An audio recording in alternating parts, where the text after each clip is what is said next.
Salut à tous et à toutes, j'espère que vous allez bien. Un petit tuto pour faire un nid dans un cube, style terrarium. Donc c'est un petit tuto vite fait, j'ai mis en super accéléré, hein. Puis c'est pour moi, je me suis pas pris la tête. Donc là je perce mon bloc de béton cellulaire, hein, à la perceuse, j'ai plus de Dremel.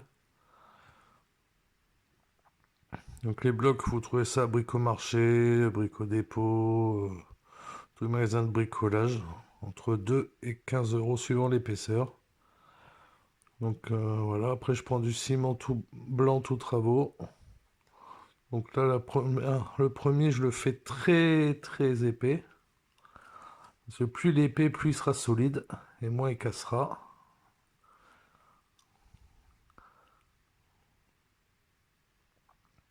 Donc là, c'est des bouts de silicone qu'il y a dans mes bus que je mets à ma cartouche, à mon pistolet de silicone. Je récupère quand ça sèche.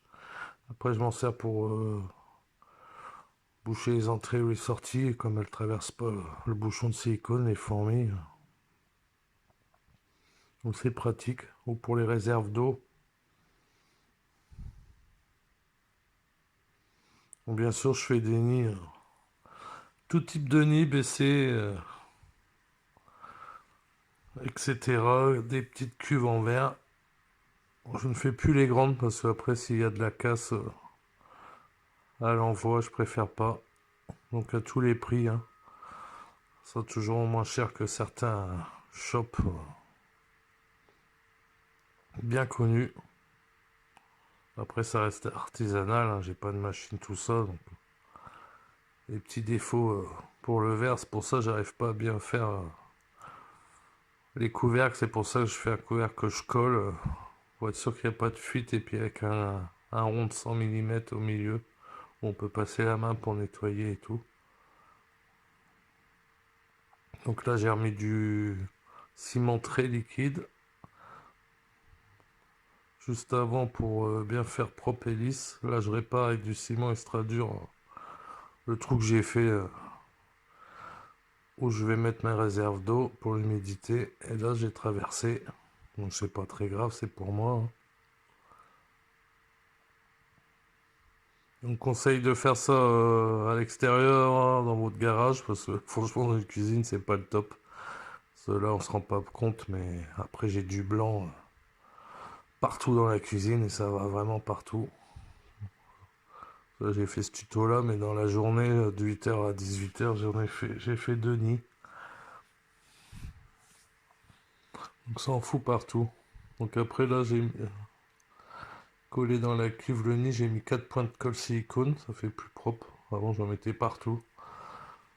Deux morceaux de bois pour qu'elle puisse grimper avec un morceau de pierre. Là, je coule mon ciment blanc bien épais pour que ce soit bien solide et qu'elle puisse pas creuser. Parce que si on le fait trop liquide, après c'est facile pour elle de creuser. C'est pas solide, ça va se fissurer, se casser. Donc là, faut pas le secouer comme ça, en vrai. Vaut mieux le taper. Sinon, ça vous fait des vagues, vous voyez, sur le côté. Donc là, je place mes cailloux.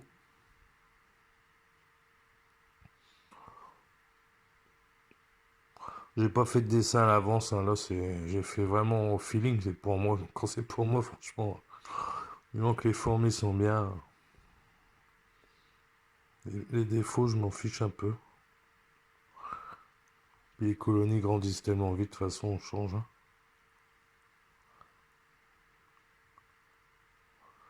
Là, je suis parti chercher des cotons-tiges et du coton pour nettoyer le ciment. Vous voyez, ça fait un peu de défaut. Donc faire bien attention quand on le secoue, on le tapote. Ce jeu tapote, c'est pour enlever les bulles d'air. Bon, il n'y avait vraiment pas, c'est tellement épais, hein. J'ai bien fait épais. Et là, je mets le décor, donc les bouts de bois que je récupère dans la forêt, hein, quand vous baladez. Après, il y avait l'herbe, c'était quand je faisais des dioramas militaires, donc de maquettes. Les plantes un peu plus grosses que vous voyez là au fond dans le coin, c'est Action, notre super magasin Action, qui est bien pour, franchement, pour bricoler les boîtes. Dommage qu'ils font plus les boîtes style air de chasse. Elles étaient mieux que Jiffy, mais ils n'en vendent plus.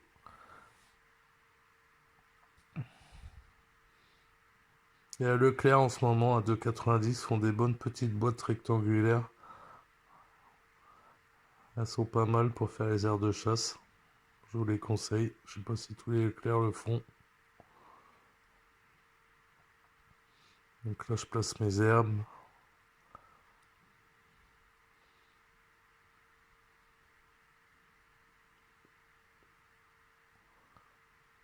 Un petit bout de bois. Elles puissent grimper plus facilement, même si elles n'en ont pas besoin. Un petit morceau de corail.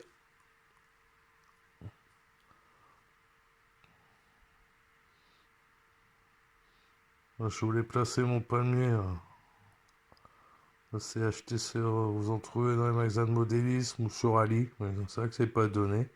Les 5. Et voilà ce que ça donne. Donc après j'ai rajouté du sable. Des petits graviers blancs. Vous pouvez mettre après du sable comme vous voulez. Les goûts et couleurs, hein. Donc là c'est mon silicone. Je vous dis, vous voyez la buse blanche là. C'est là que je récupère quand ça sèche. Avec un ciseau ça me sort un grand morceau de silicone. Et c'est pratique pour boucher les trous. Comme vous voyez là j'ai un bouchon de liège en bas. Mais pour brancher une future... un autre nid ou un tube. Donc là je colle mon couvercle. Bon il était cassé celui-ci, c'est toutes mes chutes ou ce que je loupe quand j'en fais. Donc là je récupère pour faire pour moi mes nids. Ça me gêne pas moi.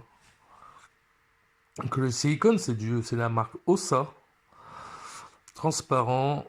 Et franchement sur Amazon, livraison gratuite, ça vaut le coup, vous ne trouverez pas moins cher. Il est à 13, un peu moins de 13 euros, là il a augmenté, maintenant il est à 15,20 €. Et même 15,20 €, franchement, là, en grande cartouche, ça vaut le coup. Voilà ce que ça donne. Donc plus qu'à laisser sécher. Là, c'est deux réserves d'eau. Il y a un petit bouchon pour pas qu'elles y aillent. Et là, un petit morceau de silicone, comme je vous dis. Derrière, maintenant, il faut laisser sécher. Bon, des fois, je fais 10 jours. Là, je vais laisser un mois, 2 mois. Voilà. J'espère que ça vous a plu. Un petit tuto vite fait. Et voilà ma gigante Shop Destructor. Mon chat. Allez, merci à tous de me suivre. À bientôt pour de nouvelles aventures. Et bon couvain à tous. Salut.